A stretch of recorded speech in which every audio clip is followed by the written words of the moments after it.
ಭಾರಿ ಕುತೂಹಲಕ್ಕೆ ಕಾರಣವಾದ ಬೀದರ್ ಜಿಲ್ಲಾ ಸರ್ಕಾರಿ ನೌಕರ ಸಂಘದ ಚುನಾವಣೆ ಕೊನೆಗೂ ಸುಖಾಂತ್ಯ ತೆರೆಬಿದ್ದಿತು.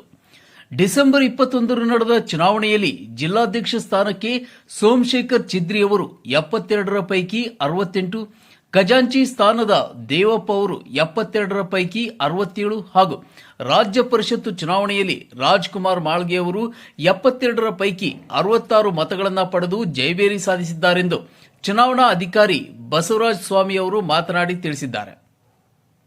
ವಿಜಯಿಸಿದ ಅಭ್ಯರ್ಥಿಗಳಾದ ಸೋಮಶೇಖರ್ ಚಿದ್ರಿ, ದೇವಪ್ಪ ಹಾಗೂ ರಾಜ್ಕುಮಾರ್ ಮಾಳ್ಗೆ ಅವರಿಗೆ ಚುನಾವಣಾ ಅಧಿಕಾರಿ ಪ್ರಮಾಣ ಪತ್ರ ನೀಡಿದರು. ಚುನಾವಣೆ ಫಲಿತಾಂಶ ಹೊರಬೀಳುತ್ತಿದ್ದಂತೆ ಸೋಮಶೇಖರ್ ಚಿದ್ರಿ ಫೆನಲ್ಗೆ ಭರ್ಜರಿ ಗೆಲುವು ಲಭಿಸಿದ ಬೆನ್ನಲ್ಲೇ ಸೋಮಶೇಖರ್ ಚಿದ್ರಿ ಫೆನಲ್ ಅಭಿಮಾನಿಗಳು, ಬೆಂಬಲಿಗರು ಪಟಾಕಿ ಸಿಡಿಸಿ ಸಿಹಿ ಹಂಚಿ ಸಂಭ್ರಮಿಸಿದರು. 50 ಕೆಜಿ ಮೋತಿಚೂರ್ ಲಾಡು ಹಂಚಿದರು. ಇವರ ಸಂಭ್ರಮದಲ್ಲಿ ರಾಜ್ಯಾಧ್ಯಕ್ಷ ಸ್ಥಾನದ ಅಭ್ಯರ್ಥಿಯಾದ ಷಡಕ್ಷರಿಯವರು ಕೂಡ ಪಾಲ್ಗೊಂಡು ವಿಜಯಿಸಿದ ಅಭ್ಯರ್ಥಿಗಳಿಗೆ ಶುಭ ಕೋರಿದರು.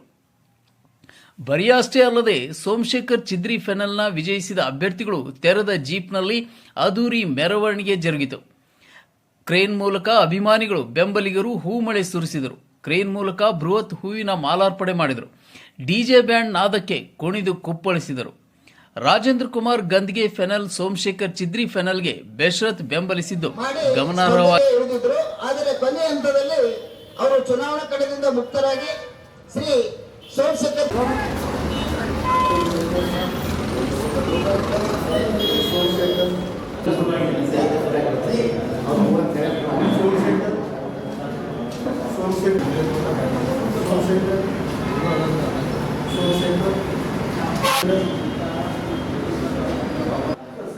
ರಾಜೇಂದ್ರ ಕುಮಾರ್ ಗಂಗೆ ಜಿಯವರು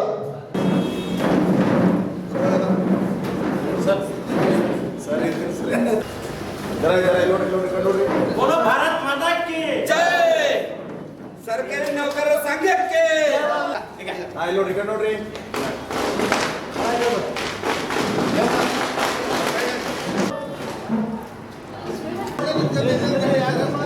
कर्नाटक राज्य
ಜಿಲ್ಲಾಧ್ಯಕ್ಷ ಸ್ಥಾನದ ಕಣದಲ್ಲಿದ್ದ ಬಬ್ರುವಾನ್ ಅವರು 2 ಮತಗಳನ್ನು ಪಡೆದು ಸೋಲು ಅನುಭವಿಸಿದ್ದಾರೆ.